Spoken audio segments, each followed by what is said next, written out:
3 muaj punë tërë pa paguar kontributet e vjedhura, skandali i plot i mediave të Hysen Belliu, nga shfrytëzimi i punonjësve deri te dëmtimi i shtetit.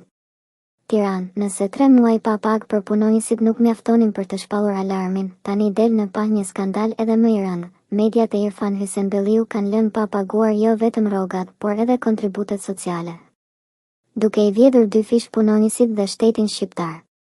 Vjedhja e 2 fish, punëtorët pa sigurim, shteti pa taksa.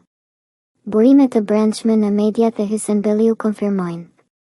Rrogat janë të papaguara për 3 muaj, duke i lënë punonjësit pa buke në tryez. Kontributet e sigurimeve shoqërore nuk janë depozituar në institucionet përkatëse, që do të thotë se punonjësit nuk janë të mbuluar mjekësërisht, as spital, as leje sëmundjeje. Pensionet e tyre po hapen me vonesë, duke i dëmtuar edhe për dekada në të ardhmen. Shteti humbin miliona lekë në taksa, të cilat shkojnë në xhepat e pronarëve të medias. Ky nuk është thjesht shfrytëzim, është krim ekonomik. Baba i medias që shkatëron jetët dhe shtetin. Ironia është se Hysen Belliu paraqitet si mbrojtës i fjalës së lirë, ndërsa e mbyll gojën e punonjësve me urdhë mos pagese. Kundërshtar i korrupsionit, ndërsa organizon një skem të tërë për të shmangur taksat. Shembull biznesi, ndërsa nuk paguan as buxhetin më bazik të punëtorëve të tij. Si mund të besojmë një media që e shkel ligjin çdo ditë? Heshtja e organeve, ku është inspektorati i punës? Ku është AMA? Inspektorati i punës duket se nuk sheh këto shkelje, ndërsa në raste të tjera ndërhyn menjëherë. Autoriteti i mediave, AMA, i jep licenca mediave, por nuk kontrollon nëse respektojnë ligjet e punës.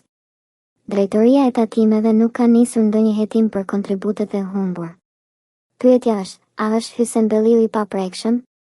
Si ndikohet shteti kur një biznes nuk paguan kontribute? Spitalet humbasin fonde për ilaçe dhe pajisje. Pensionet bëhen më të ulta për të gjithë. Të tjerët duhet të mbajnë peshën e tatimeve që këta shmangin.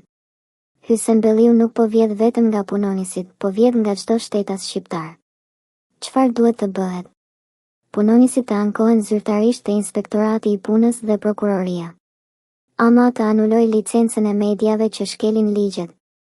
Opinioni publik të bojkotoj këto media derisa të paguajnë borxhet. Drejtoria e tatimeve të filloj hetim për shmangjen e kontributeve.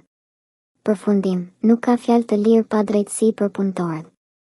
Një media që shtyp punonjësit e saj nuk është media, është makineri propagande.